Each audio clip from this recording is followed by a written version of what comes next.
What's up, everybody, and welcome to First Round Frenzy. Matt Laguza, Cole Noble here with you, and today will be the first episode going through the positional groups. So, over the next few weeks, we're going to go position by position, giving our top five or so players, then going through sneaky day one players, top day two guys, and some day three steals at each position. We're going to do this for the next few weeks, leading up to our big boards and then another mock draft. So, Cole, today we'll be doing offensive tackle, interior line. What's I don't know, some themes that you're seeing with this offensive tackle and interior O line group? The main theme I think from a lot of these prospects is the ability to do both. The tackles that are true tackles, and then you have the tackles that also are probably going to slot inside the guard. We're seeing more and more of that, and teams preferring that out of some guys. And also on the interior, I like these, smaller school guys. I got a couple on my list here that we're going to talk about today that are doing it all, and we talked about some of them during All-Star Weekend, um, during the Shrine Bowl and the Senior Bowls, and some of those guys that can play guard at both positions, can play center, and then the tackles that have the ability to play either right guard or left guard as well. So multi-positional versatility is what I always talk about with offensive linemen, and we have a lot of these kind of guys this year. 100%. I think it's going to be really interesting to see how many of these guys actually stay at tackle long term. Again, as we talked about in the last episode, combine's going to be really huge, see what those measurements are.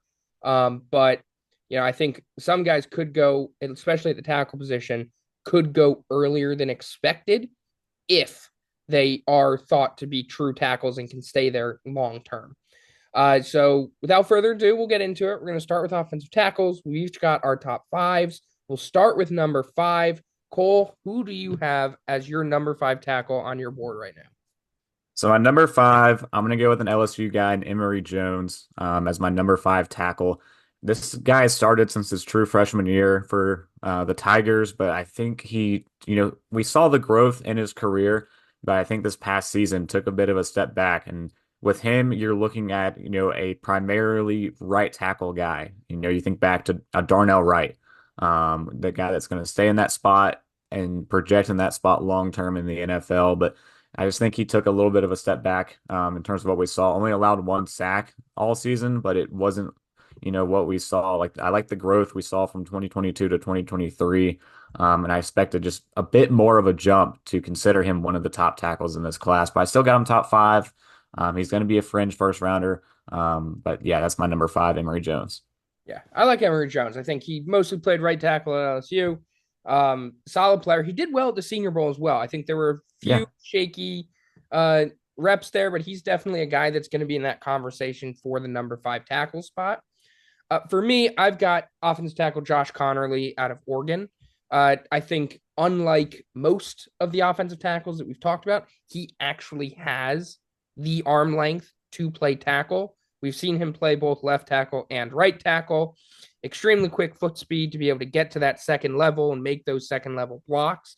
I think with him, it's all about the technique. I think that's what's going to come into play on whether he can play left tackle at an all pro level and be a franchise left tackle. He has some trouble getting his hands inside. He sometimes plays with pad level a little bit too high. And he sometimes has a little bit too narrow of a stance. But other than that, I mean, I feel like with a lot of these guys, we could see a big shift. I think the number one and two guy is probably set at this point, unless something crazy happens. But that offensive tackle 7-3 could really change a little bit. But I really like Josh Connerly, other than the one rep at the Senior Bowl against Mike Green. He looked really good at both left tackle and right tackle. So that's who I have at number five. Yeah, he was my number four. So I'll just go right into that. I agree. I like him a lot. I think he's got all the tools to develop and be a really good left tackle in this league. It's just whether or not he can land with an offensive line coach and land in a system that can develop him. I want to see some improvement in the run game out of this guy, but like you said, all the tools are there. The size is there, the athleticism's there. And he can cut off speed rushers. He can handle power bull rushers right in the right coming right at him. I like all the tools this guy has, and I got him at number 4. I think he's definitely gonna be a first round pick. 100%. Now, for me, I've got Armand Membo as my number 4 tackle. He's another guy that could potentially shift into guard. He's 6'4", 312. So good weight size, but a little bit shorter. He's another very athletic tackle that we see here. Again, it's more on the technique side that's a little bit concerning. Inconsistent hand placement, footwork, and his run blocking just needs some work. But in pass protection, he's been good. Now, again, it's going to come down to, what do these teams value? And I think if a team has him as an interior O lineman on their board, he's going to drop. But if they believe that he can play left tackle long term, he's going to be potentially a top 15 guy. If you haven't seen our mock draft, go watch it. He went in our top 15, I believe. Yeah. And he was the third tackle off the board. So, question is, what do we do? And I think he has the potential, and we could see him be that top 15 pick. But we could also see him potentially slip to the second round, depending on how some of these offensive tackle chips move throughout the next few weeks. Yeah. I am going to hold off on my Imbo takes Okay. because I have them a little bit more down the board. So I'm just going to go to my number 3. I have Josh Simmons out of Ohio State. I like both Ohio State guys, him and Donovan Jackson. He'll be on my interior list as Yep. well. But Josh Simmons, another one where he's coming off, that season-ending knee injury, and that's going to put a lot of question marks on the draft. And with the injury concerns, we always see players start to fall because of it, but we also see teams that don't really care and can draft him anyways and hope he comes back from it. I mean, we saw Karan Amagadi last year with the Chicago Bears. He tore his whole quad, and the Bears still reached and took him really high. He didn't have a good year, but that's the long-term play. They see something in a guy, and the injury concerns isn't going to be a concern for some teams. So we'll see what happens. But I think what he showed is that he can be a gifted left tackle as well. Prior to his injury, I still think he can be nimble enough to redirect and power some guys. And yeah, I like Josh Simmons, another first round guy in my opinion. And especially if he can start quelling some of those concerns leading up to April. Yeah, I also have Josh Simmons at 3. I think he could potentially be the best tackle when it's all said and done out of this class. I think he's got the size, he's got the ability, but there's just question marks. Obviously, he didn't play much this season. He had penalty issues the 2 seasons prior, so we haven't really seen if he's been able to clean that up as well. It looked good at the beginning, but we didn't see it long term. And then obviously, as you mentioned, the injury concerns. He's coming here. We don't know how it's going to heal, especially at his size. What is that going to? What kind of? How is that going to affect him long term? But I think he has the actual skill level to potentially be a top 2 tackle in this class. But with the injury concerns, with the penalty concerns that we're not sure if he's going to be able to fix, he drops down to this offensive tackle 3 spot. But I think if he ends up going in the later half of the first round, he could end up being a steal if the injuries don't matter and if he gets those penalties under control. So he's a guy that I'm going to be looking at. But I really like his game, but it's just 2 or 3 question marks that we have about him that, could be the difference of him being an all pro left tackle and, just being a rotational player. So we'll see what happens, but he's also my number 3 tackle. Okay, so I'm gonna go with my number 2, and it was the guy that I said I'm gonna come back around to, but it's Armand. Armand Embo. I think he could be either the best tackle in this class or one of the best offensive linemen in general in this class if you put him at guard. But either way, either at right guard or right tackle, this guy, I mean, if you get him into a wide zone scheme offense, he is going to absolutely excel. I mean, his last 4 games of the season was some of the best tape out of any offensive lineman all year long. And yeah, he had 2 bad games there against two tough defensive lines earlier in the year. I know Texas A&M was one of the games, and I think Alabama might have been the other one. But either way, this guy, he's young. He's got all the tools. He's very powerful, and he can, like I said, switch and play right guard or right tackle. And people are talking about him being a second round guy. I think he goes a lot higher than people are expecting. I mean, we saw the mock draft. I took him 15 or whatever to the Miami Dolphins, and that's the kind of team, with that wide zone offense. He's going to slide right in either at one of those two positions and just be an instant playmaker.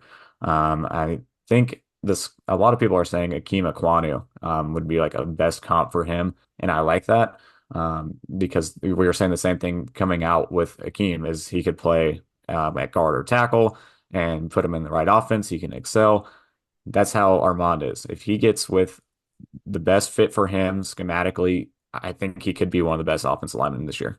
100%. Now, for me, my top two guys are both very similar. Number two, Kelvin Banks Jr. out of Texas.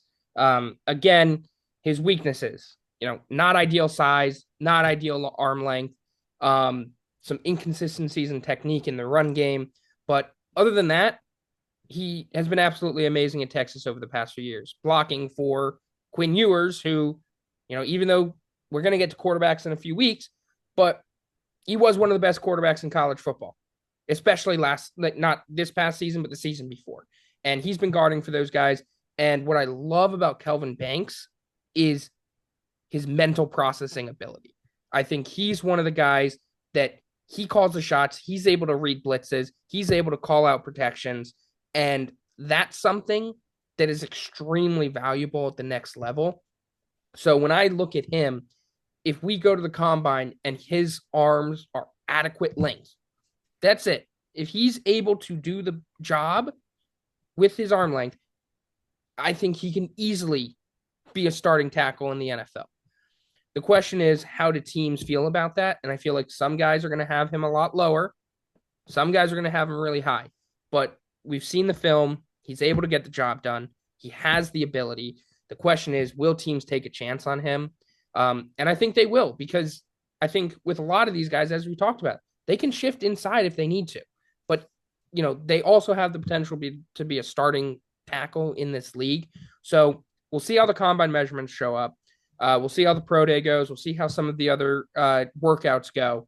But if everything goes as expected or better, he should be a top 2 tackle in this draft, and he should be a starting tackle at the next level. Yeah, I have Banks as my number one. And I excluded Will Campbell from the tackle list Okay. because I think he's more of an interior guy. And Banks has the same questions, but I like Banks' arm length more, and I think he honestly has a better chance than Will Campbell of staying at tackle and thriving there.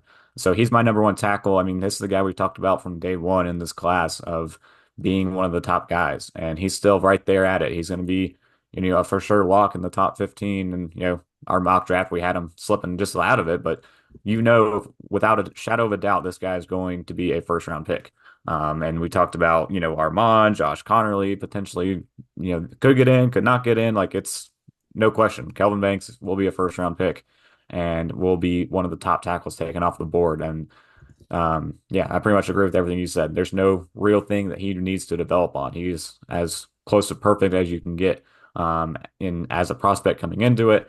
The size, everything is great with him. It's just, yeah, they're gonna nitpick that arm length. I don't think it's a problem. I think he's probably going to be, one of the top guys here. 100%. So for me, as you kind of hinted at there, Will Campbell's my number one. For me, I just love the film. I think when I watched his game film, he went up against some of the top some of the top edge rushers over the past few seasons, and he dominated them. All right, let's just be honest. He dominated them. When he went up against Shamar Stewart, yes, he doesn't have elite production, but he didn't let him get close to the quarterback the entire game this past season. Did not let him get close. So for me, when I look at him, it's very similar. It all comes down to the arm length and what teams value. If they think they can work with it, he could potentially be a top 5 pick in this class. You've got the Patriots and you've got the Jaguars, you've got the Jets, all teams that could potentially go offensive tackle with their pick. And then the Bears at 10 that could potentially go offensive tackle. So when you look at him, you're looking at potential all pro 10, 15-year starter at left tackle for your franchise. And I think at the floor level, you're looking at what, an all pro guard potentially? Like, I mean, either way, you're getting a potential all pro offensive lineman. I personally think, just from what I was able to see in the tape, he was able to dominate physical rushers. He was able to dominate speed rushers. He could play left and right tackle. He's better at left tackle, but he can play both sides. And obviously he can shift inside. I think that versatility is huge. If teams have him as an interior offensive lineman on their board, obviously he's going to drop down. But personally, when I look at skill set, mental processing ability, and the physicals, I still have him as an offensive tackle, and I still have him as the number one on my board. So we'll see what happens. But when I look at him, I see an all-pro left tackle in the NFL. Some teams might not see it that way. We'll see what happens. But I really like Will Campbell, and I think he can become a really good player in the NFL. Yeah, I mean, definitely. He's going to be my number one on the interiors that when we get around to it. But yeah, Will Campbell's definitely got all the intangibles needed to be a top guy too. All right, so now we are going to move to our interior O-line spots. Uh, Same drill here. We're going 5-1. Kole, who do you have at number 5 on your list? So number 5, I mentioned him a minute ago. It's another guy he had to fill in relief at left tackle this year for Ohio State, but Donovan Jackson, I think at guard, this guy is going to be incredible, like a top tier guard, in my opinion, when he goes back to that position at the next level, which I agree that he will. But this guy, his speed on pulls is incredible.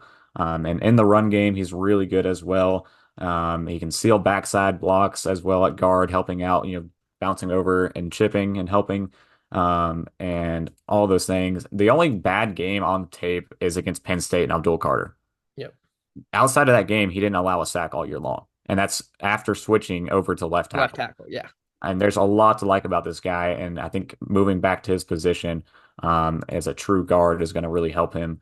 And yeah, I'm excited to see what he does. I mean, last year he only allowed one sack too, and it was against Michigan that ended up winning national championship. Yeah. So this guy has proven time and time again that wherever you put him, he's going to step in and be a, you know, legit blocker for you in the run game and the pass game. 100%. I'm going to save my thoughts on that because he's a little bit higher on my list. But I do love Donovan Jackson. Great player.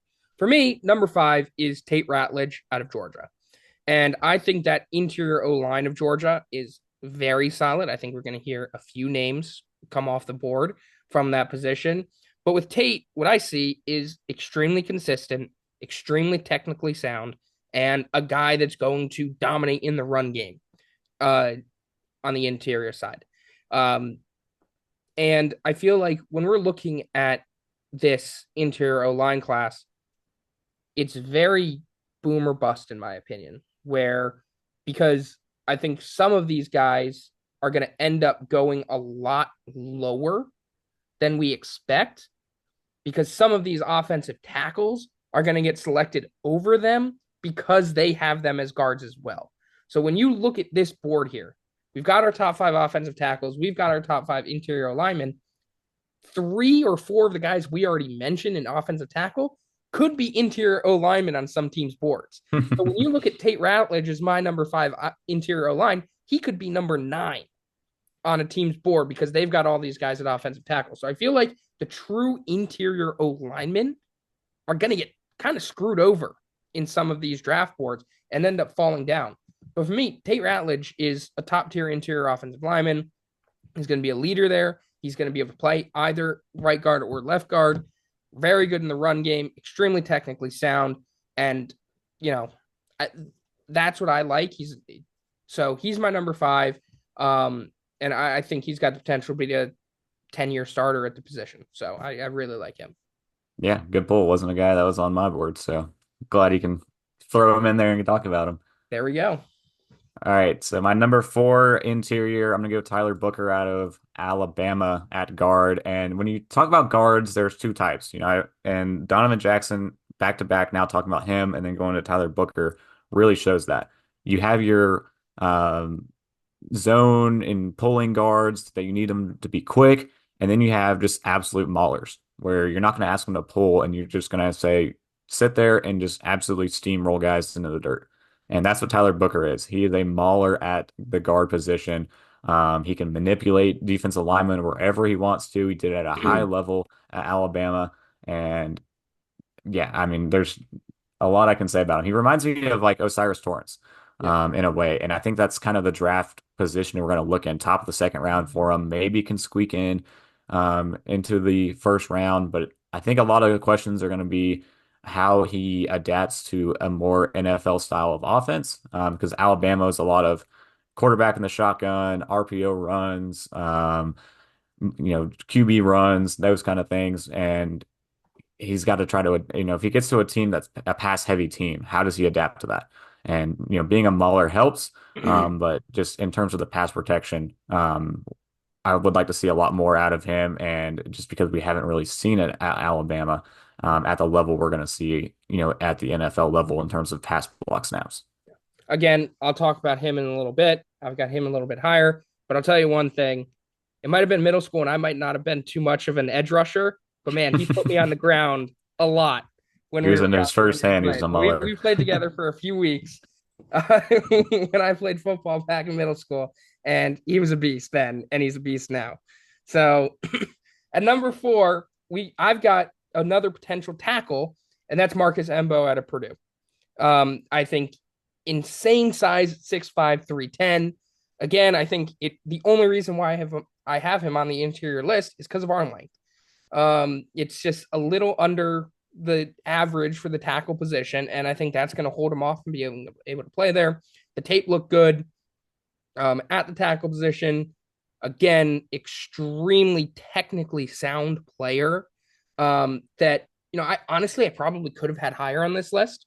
But I do think my next three guys are amazing. But he's proven his ability to take on some of the best talents. He played in the Big Ten at Purdue, so a lot of really, really solid defensive lines that he went up against. And I think he should be able to make the switch to interior line. I don't see any issue with that. His size is elite, good in the run game, good at pass block, and he's a guy that could potentially shift over to tackle if necessary, which adds a lot more value to him. So we could end up seeing him probably, if I had to guess, early day two, maybe squeaks into the first round if the arm length isn't that big of an issue on some teams, and also depending on how fast some of the other tackles come off the board. But I really like him as a player. And if we're going total O line, he's probably higher up my board. But when we're talking about specifically interior, he's at number four.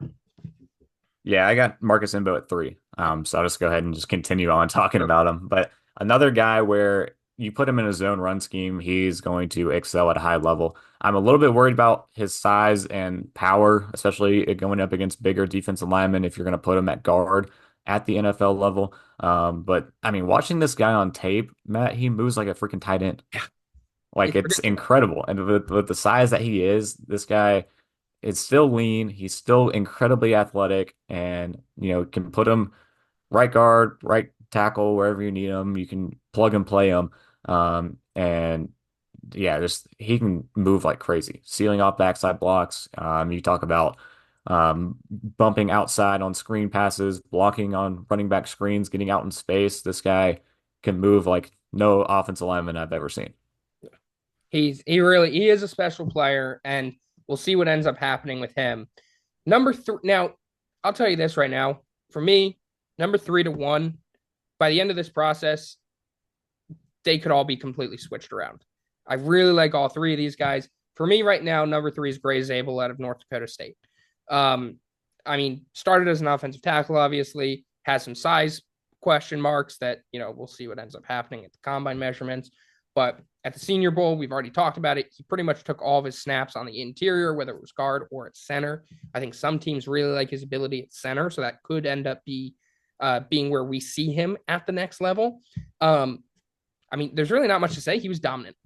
He's small school player, put that in quotes because NDSU has won how many national championships in the past few years of the FCS level? Ridiculous. But he's proven he can go up against the top guys in this class.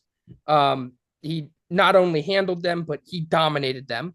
And I think that is great news for the next level because those are the guys he's going to be going against. I think, and I just, he has a great base. He's able to get his hands on the inside of the chest and absolutely dominate his opponent. And that's what you need out of an interior guy.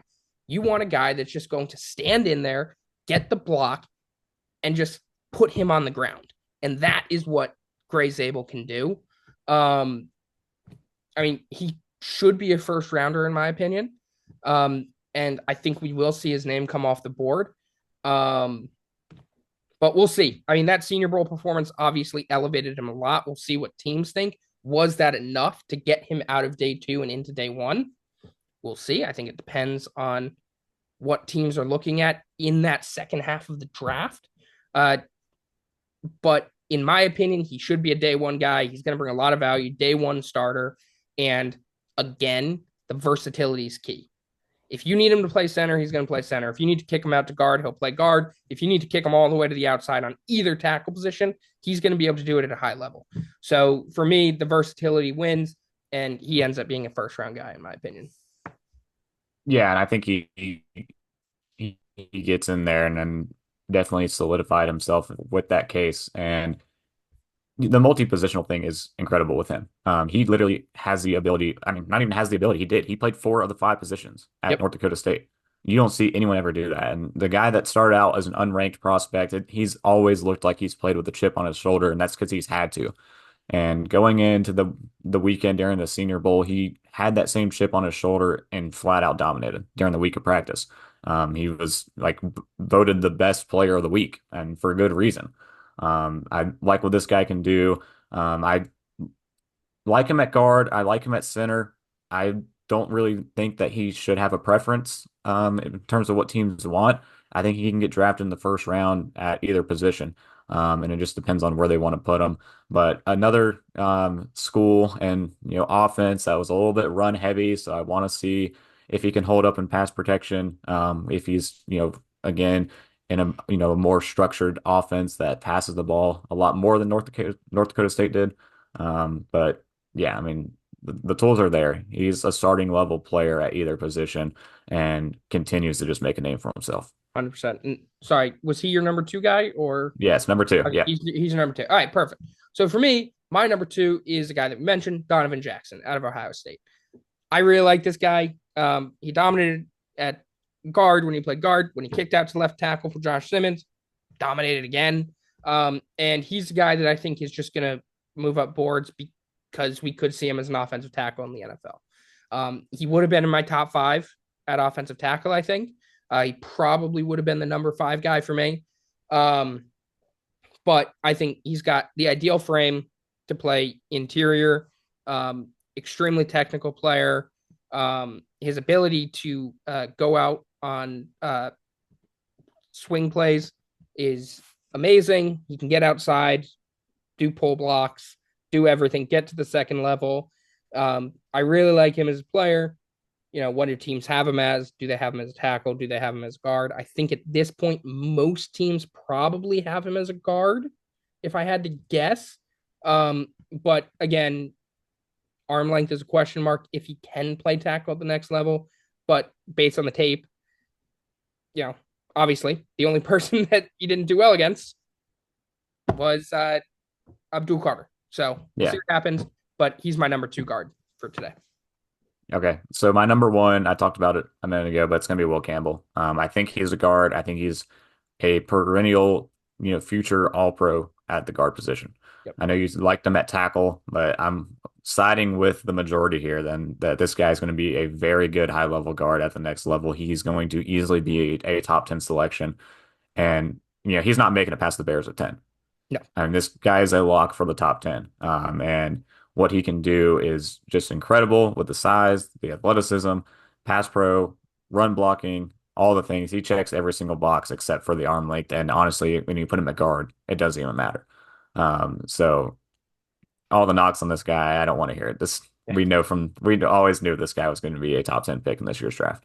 Yeah, there's no question. We already talked about it a little bit when I talked about him in tackles. I mean, when you talk about just pure dominance and ability, he's the best offensive lineman in this class. The only question is where is he going to play? Yeah. So we'll see. But I like him in either position, and we'll see what happens. Now, number one, obviously for me, Tyler Booker out of Alabama. I think you brought up the question marks on whether he's able to do it in the passing game at the next level. I don't think it should be an issue. I think one of the big things that I see in his game is his technique is almost flawless. And I think that's something that, he won't need to develop at the next level. And he's going to be perfectly fine in it. Obviously, dominant run blocker. But I think in pass pro, he's in the SEC. Even though he didn't do it too much, he was able to do it at a high level against SEC defenses. And I honestly don't see any reason why he won't be able to do it at the next level. I think with his size, his technique, we've heard that he was one of the main leaders in the locker room in Alabama. Um, and I think that's also big because there are a lot of personalities in that kind of locker room. And if he's Mhm. one guy that's going to stand out, that's something big. So I really like him. Again, as I said, my number 1 to 3 guards could flip flop multiple times over the next few weeks as we get to the draft time. But as of right now, I think Tyler Booker is the best pure guard in this class. Yeah, I mean, definitely he's going to be up there in the running. I would like to see him get into the first round. I think he has a strong shot to. But I think I'm going to stick with my gut and say, potential like Osiris Torrance range, early second round. But my day one guys, I think I'm going to go with two, like we said, that could sneak into the first round. Will be Gray Zabel and Marcus Imbo. The multi-positional things with those guys, and then the scheme fit with those guys as well. I'm going to say that we could see both of them slip into the back end inside the late 20s. All right. Then for me, two potential um, day one guys, I'm thinking probably 27 on, would be Ariante Arcery out of Minnesota. I think he could potentially Mm, sneak in. And then Marcus Embo as well was my other guy for day one. nice. Two good picks. Day two, I've got 3 guys here. Um, your tackle, Emory Jones out of LSU. Another Georgia guy, Jared Wilson, the center. And then Wyatt Millum out of West Virginia, another tackle to converted guard. Really like his ability. I think he's probably potentially a second round guy, depending on how many guys go in the first round. But he's really talented, really athletic. And I liked what I saw at the Senior Bowl out of him. Nice. Okay, so my day two, I'm gonna go two small schools. Especially, well, yeah, I guess small schools. Jackson Slater out of Sacramento State looked good at the Senior Bowl. Has experience in multiple positions. He's going to be an attractive option for a lot of teams that are looking for depth on the interior. If you want that guy, I think you're going to have to get him early in the second, or not early in the second round, but Yep. early in the draft on day two. And another one as well. It's Charles Grant out of William and Mary. Very. So two FCS guys, but I mean, this guy was at the O-Line Mastermind Summit. He's a former wrestler, another guy who is unranked and has been playing with a chip on his shoulder, but he was a 3-year starter at left tackle in a zone offense. He's got the build, he's got the athleticism, and I think he was really good in that zone run as a zone run blocker at left tackle. Yeah. One other guy that I want to mention on day two that I forgot about, Jonah Savaya out of Arizona. Yeah, Huge yeah. play outside or inside. Really like him. Day three, I actually had Jackson Slater as well, but I'll come up with some new names here. Another small school guy, Clay Webb out of Jacksonville Yes. State. Yep. Really like his ability to play on the interior. And then 2 other interior guys I actually have here, Drew Kendall out of Boston College and Luke Newman out of Michigan State.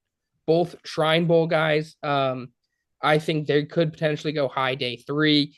Really like their ability. They dominated against some of those interior guys that were there. As we know, this is a very deep interior class, and they looked really good. So I like those 3 guys as my day three steals at the position. Yeah, I definitely had Clay Webb as a day three guy too. Transferred from Georgia, was just looking for a more permanent role with the team. Went to a smaller school in Jacksonville State and shined there at that level. Another name is Willie Lampkin. Lampkin. Um, I like the short guy, and this guy he balls. This guy's a baller at UNC. I'm gonna put him in there. He's gonna be one of the best stories of the draft, in my opinion. Once he gets taken off the board, a lot of people are gonna come out and talk about how much they liked him, but another standout from the Senior Bowl weekend. And that's what we got here. Obviously, there's some other guys that could potentially be really good in that day 3, day 2 range. Um, those are our top guys. Let us know what you guys think. And that's going to be it from us. Our next episode is going to be coming out on Thursday. That is going to be edge rushers and interior defensive line. So some big names going to be in that episode. Stay tuned for that. And then, so we will see you on Thursday.